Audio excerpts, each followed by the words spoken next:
right, joining me now, Senator Evan Bayh, Democrat from Indiana. Mr. Bayh, welcome back to the program, sir.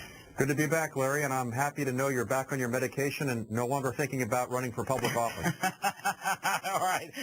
I'm going to take that as a positive. Thank you anyway. Let me ask you this.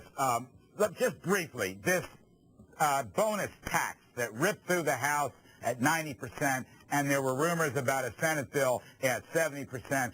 So many of your colleagues have told me today while I'm down here talking to them that it's dead in the water.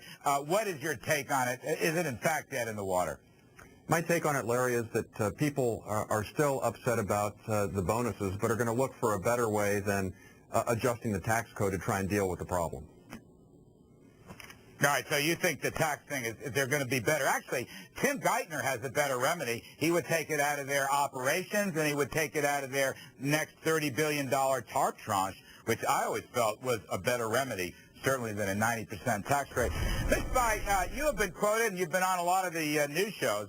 You're not happy with President Obama's budget, and as I understand it, don't let me put words in your mouth, but as I understand the next step, you don't want a 50-vote majority, so-called reconciliation, to deal with the budget and tax issues and then health care and then cap and trade and card check and so forth.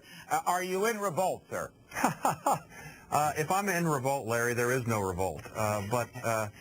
You've mentioned a lot of different issues. First, I have not expressed an opinion about the president's budget, and Kent Conrad just presented what the Democratic leadership is going to come forward with as their budget today. So we haven't had a chance to analyze all the details.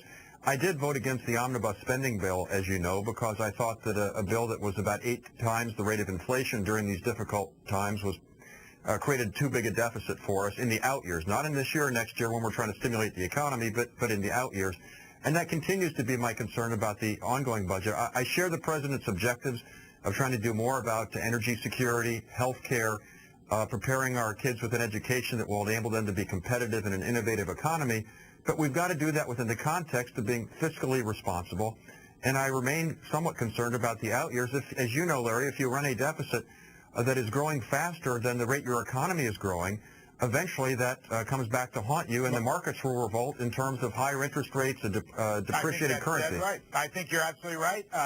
Today or yesterday, the Chinese are now calling for a new world currency to replace the dollar. That's a heck of a story. The Congressional Budget Office has re-estimated Mr. Obama's budget, and it comes in vastly higher. But let me ask you, just on this business of a 50-vote majority, is it right? I mean, we're worried about a stimulus package, but is it right in the first couple of months to put in health care, cap and trade, union card check to stop the secret ballot and so forth, all in one, not 60 votes, which is Senate custom, but only 50 votes under reconciliation? Where will you come out on that debate? Well, there is some precedent, Larry, for using the 50-vote threshold. For example, President Bush did to enact his tax cuts in his first years in office. So it has been done before, but I think, it should be resorted to narrowly and only as a last resort. And I have signed a letter publicly saying that I would not support reconciliation on the cap and trade provisions because of the potential, if it's not done correctly. And I think we do need to address global warming, but if it's not done correctly, it could have a very damaging effect upon our economy, and that's not something we need at this moment in time. So, by the way, I've heard of no one suggesting that the card check bill be included in the budget and subjected to reconciliation. Now, the underlying budget itself in health care, that is a matter for some debate. That may be resorted to, but that remains to be seen. I don't think you'll see that coming out of the Senate, although the House did include that on their side. All right, Senator Bayh, I'm on a short leash tonight, but as always, sir, we appreciate your coming on. We appreciate your point of view. Good to be back.